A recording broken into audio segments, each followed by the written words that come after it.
ನಮಸ್ಕಾರ ಎಲ್ರಿಗೂ ಚಾನಲ್ಗೆ ಸ್ವಾಗತ. ನನ್ನೆಲ್ಲ ಆಧ್ಯಾತ್ಮ ಬಂಧುಗಳಿಗೆ ಶುಭೋದಯ. ಸ್ನೇಹಿತರೆ, ಇವತ್ತು ಪುಷ್ಯ ಮಾಸದಲ್ಲಿ ವಿಶೇಷವಾಗಿ ನಾವು ಆಚರಣೆಯನ್ನು ಮಾಡ್ತಿರುವಂಥ ಸಂಕಷ್ಟಹರ ಚತುರ್ಥಿ. ನಿಮ್ಮೆಲ್ಲರಿಗೂ ಗೊತ್ತಿರೋ ಹಾಗೆ ಸಂಕಷ್ಟಹರ ಚತುರ್ಥಿ ದಿನ ನಾವು ನಿರಾಹಾರರಾಗಿದ್ದು ಗಣಪತಿಯ ಒಂದು ಪೂಜೆಯನ್ನು ಮಾಡ್ತೀವಿ. ವಿಶೇಷವಾಗಿ ನಾವು ಗಣಪತಿಯ ಜೊತೆ ಈ ದಿನ ಚಂದ್ರನನ್ನು ಕೂಡ ನಾವು ಪೂಜೆಯನ್ನು ಮಾಡ್ತೀವಿ. ಇನ್ನು ಚಂದ್ರನ ಜೊತೆ ಗಣಪತಿಯ ಪೂಜೆ ಮಾಡಿದಾಗ ಮಾತ್ರ ಇದು ಸಂಕಷ್ಟಹರ ಚತುರ್ಥಿ ಪೂಜೆ ಅಂಥೇಳಿ ಅನ್ನಿಸ್ಕೊಳ್ಳುತ್ತೆ. ಹಾಗಾಗಿ ಇಂದು ಗಣಪತಿಯ ಪೂಜೆಯ ಜೊತೆ ಚಂದ್ರನ ಪೂಜೆಯನ್ನು ಕೂಡ ಪ್ರತಿಯೊಬ್ಬರು ಮಾಡಲೇಬೇಕು. ಯಾರು ಉಪವಾಸವನ್ನು ಆಚರಣೆ ಮಾಡ್ತಾ ಇದ್ದೀರಿ, ರಾತ್ರಿ ಚಂದ್ರನ ದರ್ಶನವನ್ನು ಮಾಡಿ ಆಹಾರವನ್ನು ಸೇವನೆ ಮಾಡಬೇಕು. ಅದು ಉಪ್ಪು ಇಲ್ಲದಂಥ ಆಹಾರವನ್ನು ಸೇವನೆ ಮಾಡಬೇಕು.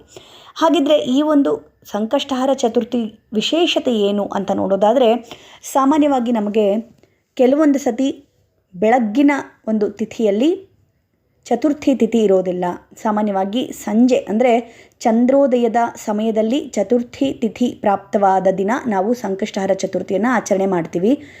ಆದರೆ ಇವತ್ತು ನಮಗೇನೆಂದರೆ ಸೂರ್ಯೋದಯದಿಂದ ಹಿಡಿದು ನಮಗೆ ರಾತ್ರಿ ಚಂದ್ರೋದಯ ಇದ್ದರೂ ಕೂಡ ನಮಗೆ ಸಂಕಷ್ಟಹರ ಚತುರ್ಥಿ ವ್ರತ ಅಂದರೆ ಚತುರ್ಥಿ ತಿಥಿನೇ ಪ್ರಾಪ್ತವಾಗಿದೆ ಅನ್ನುವಂಥದ್ದು. ಪೂರ್ಣ ದಿನ ನಮಗೆ ಚತುರ್ಥಿ ತಿಥಿ ಇದೆ ಇವತ್ತು. ಅದರಲ್ಲೂ ವಿಶೇಷವಾಗಿ ಸೋಮವಾರ ಬೇರೆ ಬಂದಿರೋದ್ರಿಂದ ನಾವು ಸೋಮವಾರವನ್ನು ನಾವು ಚಂದ್ರನಿಗೆ ಒಂದು ಅರ್ಪಣೆ ಮಾಡುವಂಥ ಒಂದು ದಿನ ಅಂತ ನಾವು ಹೇಳ್ತೀವಿ. ಹಾಗಾಗಿ ಈ ಒಂದು ಸಂಕಷ್ಟಹರ ಚತುರ್ಥಿ ಬಹಳ ವೈಶಿಷ್ಟ್ಯತೆಯನ್ನು ಪಡ್ಕೊಳ್ಳುತ್ತೆ. ಈ ದಿನ ನಾವು ವಿಶೇಷವಾಗಿ ಗಣಪತಿಯ ಒಂದು ದ್ವಾದಶ ನಾಮಗಳ ಪ್ರಾರ್ಥನೆಯನ್ನು ಮಾಡೋಣ.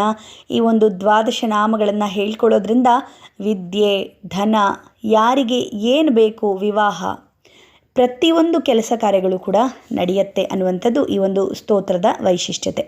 ಈ ಒಂದು ಸ್ತೋತ್ರವನ್ನು ನಾನು 21 ಬಾರಿ ಪಾರಣವನ್ನು ಮಾಡಿ ನಿಮಗೆ ಕೇಳಿಸ್ತೀನಿ. ಶ್ರದ್ಧಾಭಕ್ತಿಯಿಂದ ಗಣಪತಿಯ ಧ್ಯಾನವನ್ನು ಮಾಡ್ತಾ ಶ್ರದ್ಧಾಭಕ್ತಿಯಿಂದ 21 ಬಾರಿ ಈ ಒಂದು ಸ್ತೋತ್ರವನ್ನು ತಾವೆಲ್ಲರೂ ಕೇಳಿಸ್ಕೊಳ್ಳಿ. ಎಂದಿನಂತೆ ನನ್ನ ಗಂಟಲು ಸ್ವಲ್ಪ ಸರಿಗಿಲ್ಲದೆ ಇರೋದರಿಂದ ನಿಮಗೆ ಇದೇ ವಾಯ್ಸಲ್ಲಿ ನಾನು ವಿಡಿಯೋನ ಪ್ರಸಾರ ಮಾಡ್ತಾಯಿದ್ದೀನಿ. ದಯಮಾಡಿ ನನ್ನ ವಾಯ್ಸ್ ಬಗ್ಗೆ ಯಾರೂ ಬೇಜಾರು ಮಾಡ್ಕೊಳ್ಬೇಡಿ ಅಂತ ಹೇಳ್ತಾ ಬನ್ನಿ ವಿಡಿಯೋನ ಶುರು ಮಾಡೋಣ.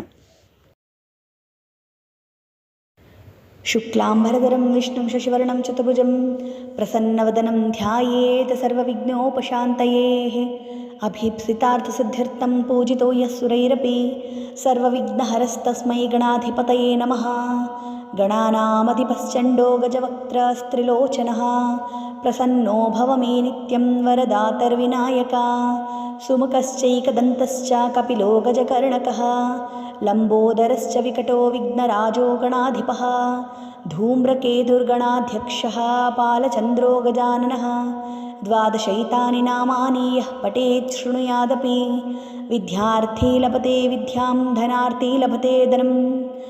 ಇಷ್ಟಕಾಮಂ ತು ಕಾಮಾರ್ಥಿ ಧರ್ಮಾರ್ಥಿ ಮೋಕ್ಷಮಕ್ಷಯಂ. ವಿದ್ಯಾರಂಭೆ ವಿವಾಹೇ ಚ ಪ್ರವೇಶೇ ನಿರ್ಗಮೇ ತಥಾ ಸಂಗ್ರಾಮೇ ಸರ್ವಕಾರ್ಯೇಷು ವಿಘ್ನಸ್ತಸ್ಯ ನ ಜಾಯತೆ. ಶುಕ್ಲಾಂಬರಧರಂ ವಿಷ್ಣುಂ ಶಶಿವರ್ಣಂ ಚತುರ್ಭುಜಂ ಪ್ರಸನ್ನವದನಂ ಧ್ಯಾಯೇತ್ ಸರ್ವವಿಘ್ನೋಪಶಾಂತಯೇಃ. ಅಭೀಪ್ಸಿತಾರ್ಥಸಿದ್ಧ್ಯರ್ಥಂ ಪೂಜಿತೋ ಯಃ ಸುರೈರಪಿ ಸರ್ವವಿಘ್ನಹರಸ್ತಸ್ಮೈ ಗಣಾಧಿಪತಯೇ ನಮಃ. ಗಣಾನಾಮಧಿಪಶ್ಚಂಡೋ ಗಜವಕ್ತ್ರಸ್ತ್ರಿಲೋಚನಃ ಪ್ರಸನ್ನೋ ಭವ ಮೇ ನಿತ್ಯಂ ವರದಾತರ್ವಿನಾಯಕ. ಸುಮುಖಶ್ಚೈಕದಂತಶ್ಚ ಕಪಿಲೋ ಗಜಕರ್ಣಕಃ ಲಂಬೋದರಶ್ಚ ವಿಕಟೋ ವಿಘ್ನರಾಜೋ ಗಣಾಧಿಪಃ. ಧೂಮ್ರಕೇತುರ್ಗಣಾಧ್ಯಕ್ಷಃ ಪಾಲಚಂದ್ರೋ ಗಜಾನನಃ.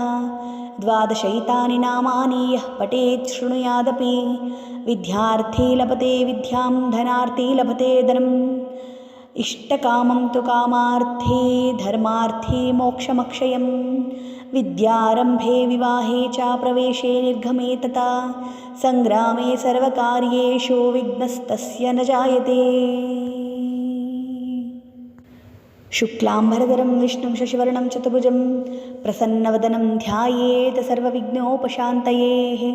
ಅಭೀಪ್ಸಿತಾರ್ಥಸಿದ್ಧ್ಯರ್ಥಂ ಪೂಜಿತೋ ಯಃ ಸುರೈರಪಿ ಸರ್ವವಿಘ್ನಹರಸ್ತಸ್ಮೈ ಗಣಾಧಿಪತಯೇ ನಮಃ. गणानामधिपश्चण्डो गजवक्त्रस्त्रिलोचनः प्रसन्नो भव मे नित्यं वरदातर्विनायका सुमुखश्चैकदन्तश्च कपिलो गजकर्णकः लम्बोदरश्च विकटो विघ्नराजो गणाधिपः धूम्रकेतुर्गणाध्यक्षः पालचन्द्रो गजाननः द्वादशैतानि नामानि यः पठेत् शृणुयादपि विद्यार्थी लभते विद्यां धनार्थी लभते धनम् इष्टकामं तु कामार्थी धर्मार्थी मोक्षमक्षयम् विद्यारम्भे विवाहे च प्रवेशे निर्गमे तथा सङ्ग्रामे सर्वकार्येषु विघ्नस्तस्य न जायते। शुक्लाम्बरधरं विष्णुं शशिवर्णं चतुर्भुजं प्रसन्नवदनं ध्यायेत् सर्वविघ्नोपशान्तये अभीप्सितार्थसिद्ध्यर्थं पूजितो यः सुरैरपि सर्वविघ्नहरस्तस्मै गणाधिपतये नमः। गणानामधिपश्चण्डो गजवक्त्रस्त्रिलोचनः प्रसन्नो भव मे नित्यं वरदातर्विनायका सुमुखश्चैकदन्तश्च कपिलो गजकर्णकः लम्बोदरश्च विकटो विघ्नराजो गणाधिपः धूम्रकेतुर्गणाध्यक्षः पालचन्द्रो गजाननः द्वादशैतानि नामानि यः पठेत् शृणुयादपि विद्यार्थी लभते विद्यां धनार्थी लभते धनम् इष्टकामं तु कामार्थी धर्मार्थी मोक्षमक्षयम् विद्यारम्भे विवाहे च प्रवेशे निर्गमे तथा सङ्ग्रामे सर्वकार्येषु विघ्नस्तस्य न जायते। शुक्लाम्बरधरं विष्णुं शशिवर्णं चतुर्भुजं प्रसन्नवदनं ध्यायेत् सर्वविघ्नोपशान्तये अभीप्सितार्थसिद्ध्यर्थं पूजितो यः सुरैरपि सर्वविघ्नहरस्तस्मै गणाधिपतये नमः। गणानामधिपश्चण्डो गजवक्त्रस्त्रिलोचनः प्रसन्नो भव मे नित्यं वरदातर्विनायका सुमुखश्चैकदन्तश्च कपिलो गजकर्णकः लम्बोदरश्च विकटो विघ्नराजो गणाधिपः धूम्रकेतुर्गणाध्यक्षः पालचन्द्रो गजाननः द्वादशैतानि नामानि यः पठेत् शृणुयादपि विद्यार्थी लभते विद्यां धनार्थी लभते धनम् इष्टकामं तु कामार्थी धर्मार्थी मोक्षमक्षयम् विद्यारम्भे विवाहे च प्रवेशे निर्गमे तथा सङ्ग्रामे सर्वकार्येषु विघ्नस्तस्य न जायते। शुक्लाम्बरधरं विष्णुं शशिवर्णं चतुर्भुजं प्रसन्नवदनं ध्यायेत् सर्वविघ्नोपशान्तये अभीप्सितार्थसिद्ध्यर्थं पूजितो यः सुरैरपि सर्वविघ्नहरस्तस्मै गणाधिपतये नमः। गणानामधिपश्चण्डो गजवक्त्रस्त्रिलोचनः प्रसन्नो भव मे नित्यं वरदातर्विनायका सुमुखश्चैकदन्तश्च कपिलो गजकर्णकः लम्बोदरश्च विकटो विघ्नराजो गणाधिपः धूम्रकेतुर्गणाध्यक्षः पालचन्द्रो गजाननः द्वादशैतानि नामानि यः पठेत् शृणुयादपि विद्यार्थी लभते विद्यां धनार्थी लभते धनम् इष्टकामं तु कामार्थी धर्मार्थी मोक्षमक्षयम् विद्यारम्भे विवाहे च प्रवेशे निर्गमे तथा सङ्ग्रामे सर्वकार्येषु विघ्नस्तस्य न जायते। शुक्लाम्बरधरं विष्णुं शशिवर्णं चतुर्भुजं प्रसन्नवदनं ध्यायेत् सर्वविघ्नोपशान्तये अभीप्सितार्थसिद्ध्यर्थं पूजितो यः सुरैरपि सर्वविघ्नहरस्तस्मै गणाधिपतये नमः। गणानामधिपश्चण्डो गजवक्त्रस्त्रिलोचनः प्रसन्नो भव मे नित्यं वरदातर्विनायका सुमुखश्चैकदन्तश्च कपिलो गजकर्णकः लम्बोदरश्च विकटो विघ्नराजो गणाधिपः धूम्रकेतुर्गणाध्यक्षः पालचन्द्रो गजाननः द्वादशैतानि नामानि यः पठेत् शृणुयादपि विद्यार्थी लभते विद्यां धनार्थी लभते धनम् इष्टकामं तु कामार्थी धर्मार्थी मोक्षमक्षयम् विद्यारम्भे विवाहे च प्रवेशे निर्गमे तथा सङ्ग्रामे सर्वकार्येषु विघ्नस्तस्य न जायते। शुक्लाम्बरधरं विष्णुं शशिवर्णं चतुर्भुजं प्रसन्नवदनं ध्यायेत् सर्वविघ्नोपशान्तये अभीप्सितार्थसिद्ध्यर्थं पूजितो यः सुरैरपि सर्वविघ्नहरस्तस्मै गणाधिपतये नमः।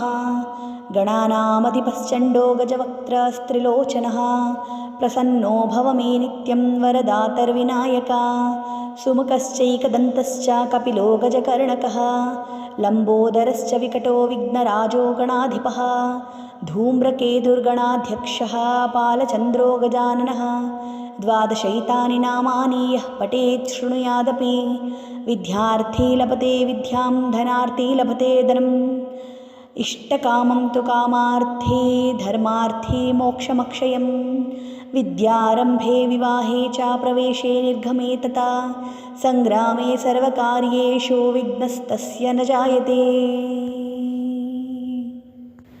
शुक्लाम्बरधरं विष्णुं शशिवर्णं चतुर्भुजं प्रसन्नवदनं ध्यायेत् सर्वविघ्नोपशान्तये अभीप्सितार्थसिद्ध्यर्थं पूजितो यः सुरैरपि सर्वविघ्नहरस्तस्मै गणाधिपतये नमः।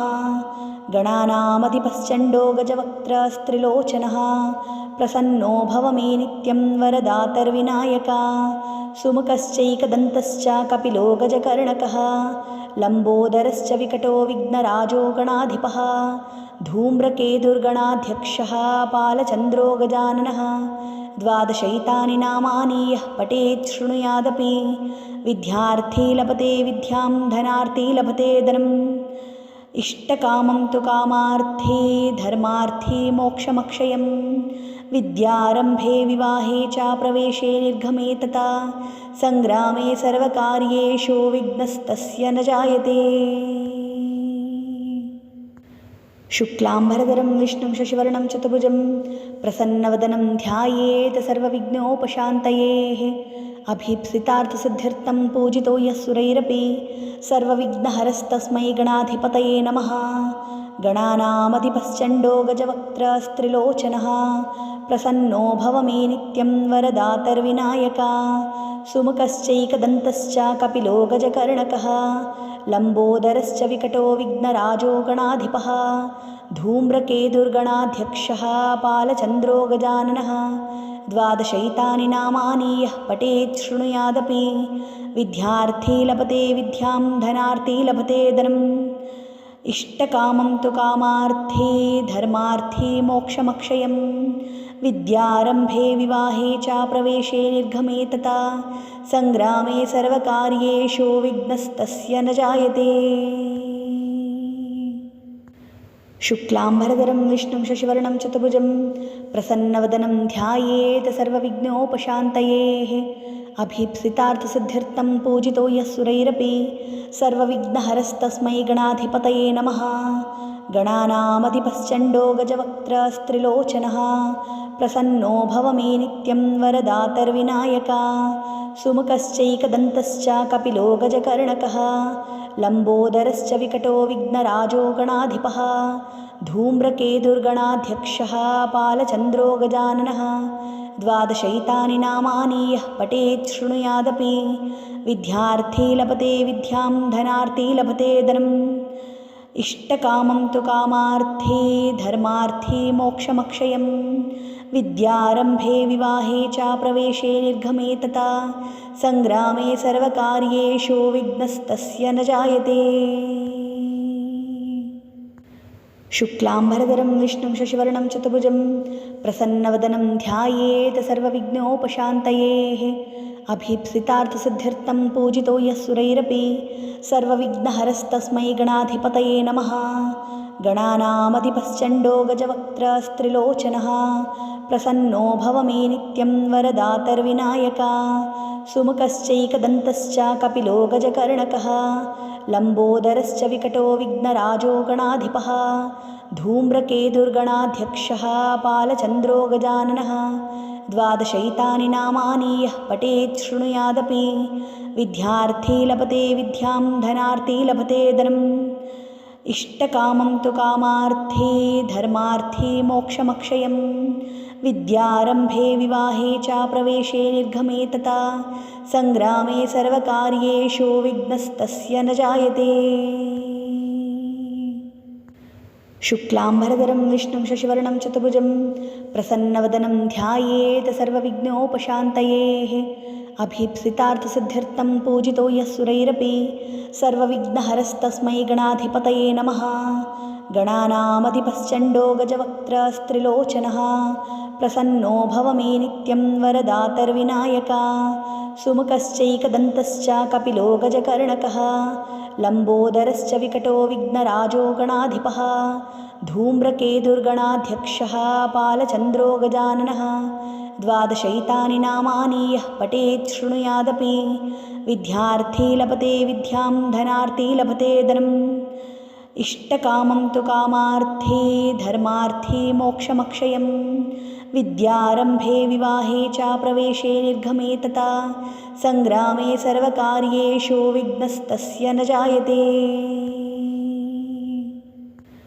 शुक्लाम्बरधरं विष्णुं शशिवर्णं चतुर्भुजं प्रसन्नवदनं ध्यायेत् सर्वविघ्नोपशान्तये अभीप्सितार्थसिद्ध्यर्थं पूजितो यः सुरैरपि सर्वविघ्नहरस्तस्मै गणाधिपतये नमः।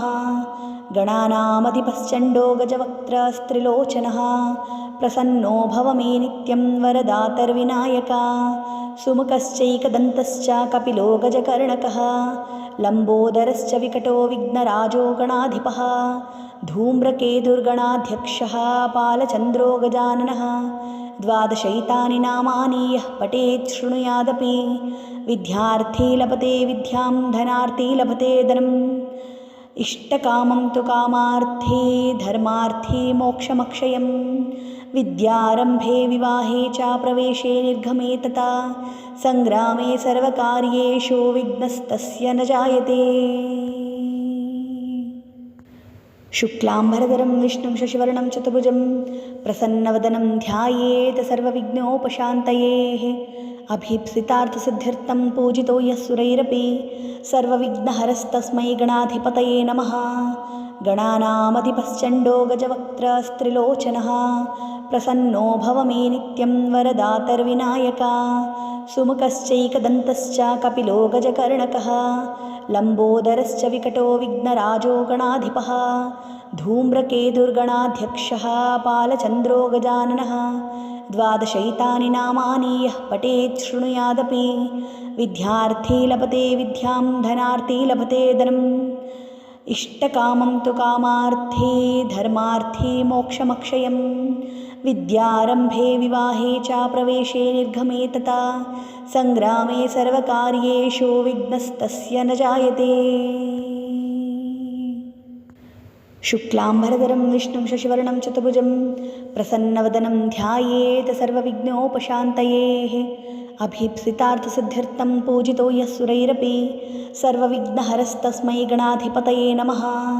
गणानामधिपश्चण्डो गजवक्त्रस्त्रिलोचनः प्रसन्नो भव मे नित्यं वरदातर्विनायका सुमुखश्चैकदन्तश्च कपिलो गजकर्णकः लम्बोदरश्च विकटो विघ्नराजो गणाधिपः धूम्रकेतुर्गणाध्यक्षः पालचन्द्रो गजाननः द्वादशैतानि नामानि यः पठेत् शृणुयादपि विद्यार्थी लभते विद्यां धनार्थी लभते धनम् इष्टकामं तु कामार्थी धर्मार्थी मोक्षमक्षयं विद्यारम्भे विवाहे च प्रवेशे निर्गमे तथा सङ्ग्रामे सर्वकार्येषु विघ्नस्तस्य न जायते।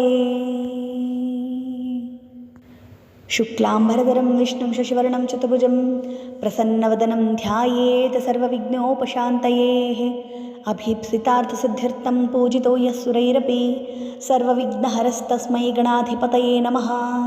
गणानामधिपश्चण्डो गजवक्त्रस्त्रिलोचनः प्रसन्नो भव मे नित्यं वरदातर्विनायका सुमुखश्चैकदन्तश्च कपिलो गजकर्णकः लम्बोदरश्च विकटो विघ्नराजो गणाधिपः धूम्रकेतुर्गणाध्यक्षः पालचन्द्रो गजाननः द्वादशैतानि नामानि यः पठेत् शृणुयादपि विद्यार्थी लभते विद्यां धनार्थी लभते धनम् इष्टकामं तु कामार्थी धर्मार्थी मोक्षमक्षयं विद्यारम्भे विवाहे च प्रवेशे निर्गमे तथा सङ्ग्रामे सर्वकार्येषु विघ्नस्तस्य न जायते।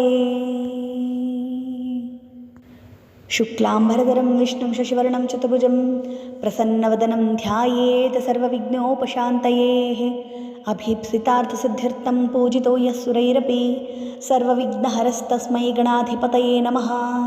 गणानामधिपश्चण्डो गजवक्त्रस्त्रिलोचनः प्रसन्नो भव मे नित्यं वरदातर्विनायका सुमुखश्चैकदन्तश्च कपिलो गजकर्णकः लम्बोदरश्च विकटो विघ्नराजो गणाधिपः धूम्रकेतुर्गणाध्यक्षः पालचन्द्रो गजाननः द्वादशैतानि नामानि यः पठेत् शृणुयादपि विद्यार्थी लभते विद्यां धनार्थी लभते धनम् इष्टकामं तु कामार्थी धर्मार्थी मोक्षमक्षयं विद्यारम्भे विवाहे च प्रवेशे निर्गमे तथा सङ्ग्रामे सर्वकार्येषु विघ्नस्तस्य न जायते। शुक्लाम्बरधरं विष्णुं शशिवर्णं चतुर्भुजं प्रसन्नवदनं ध्यायेत् सर्वविघ्नोपशान्तयेः अभीप्सितार्थसिद्ध्यर्थं पूजितो यः सुरैरपि सर्वविघ्नहरस्तस्मै गणाधिपतये नमः। गणानामधिपश्चण्डो गजवक्त्रस्त्रिलोचनः प्रसन्नो भव मे नित्यं वरदातर्विनायका सुमुखश्चैकदन्तश्च कपिलो गजकर्णकः लम्बोदरश्च विकटो विघ्नराजो गणाधिपः धूम्रकेतुर्गणाध्यक्षः पालचन्द्रो गजाननः द्वादशैतानि नामानि यः पठेत् शृणुयादपि विद्यार्थी लभते विद्यां धनार्थी लभते धनम् इष्टकामं तु कामार्थी धर्मार्थी मोक्षमक्षयं विद्यारम्भे विवाहे च प्रवेशे निर्गमे तथा सङ्ग्रामे सर्वकार्येषु विघ्नस्तस्य न जायते। शुक्लाम्बरधरं विष्णुं शशिवर्णं चतुर्भुजं प्रसन्नवदनं ध्यायेत् सर्वविघ्नोपशान्तयेः अभीप्सितार्थसिद्ध्यर्थं पूजितो यः सुरैरपि सर्वविघ्नहरस्तस्मै गणाधिपतये नमः।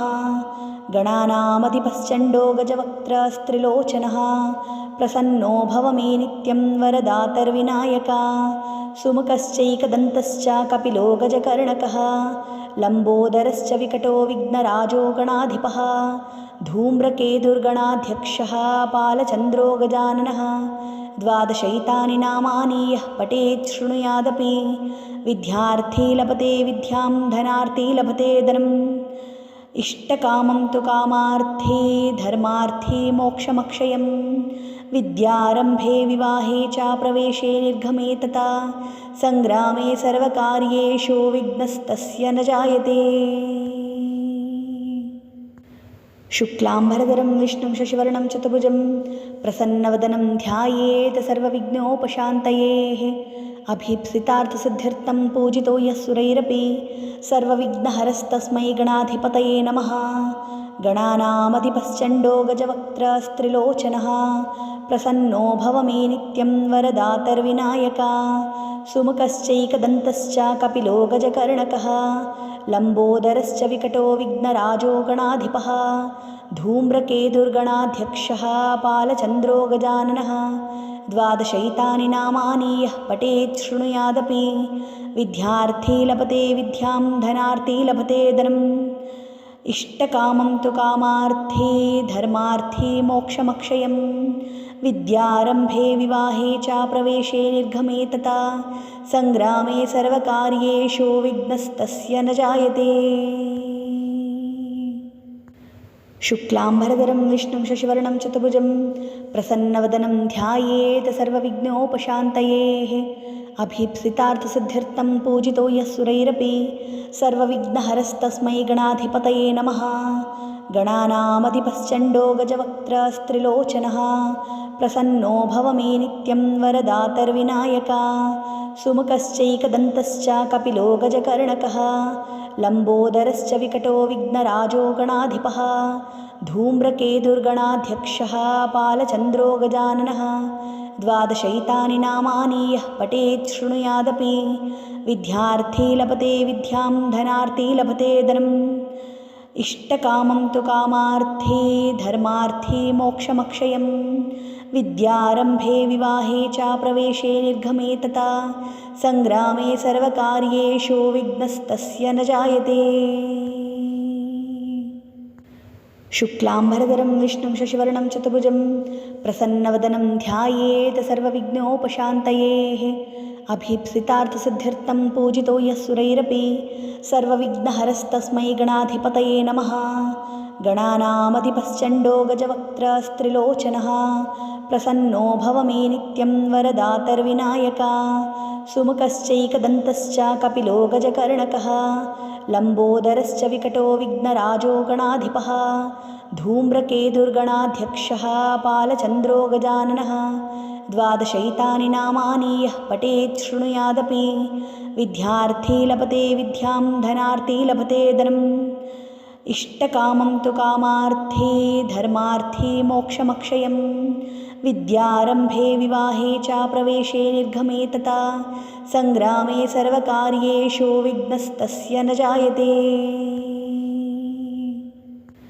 शुक्लाम्बरधरं विष्णुं शशिवर्णं चतुर्भुजं प्रसन्नवदनं ध्यायेत् सर्वविघ्नोपशान्तयेः अभीप्सितार्थसिद्ध्यर्थं पूजितो यः सुरैरपि सर्वविघ्नहरस्तस्मै गणाधिपतये नमः।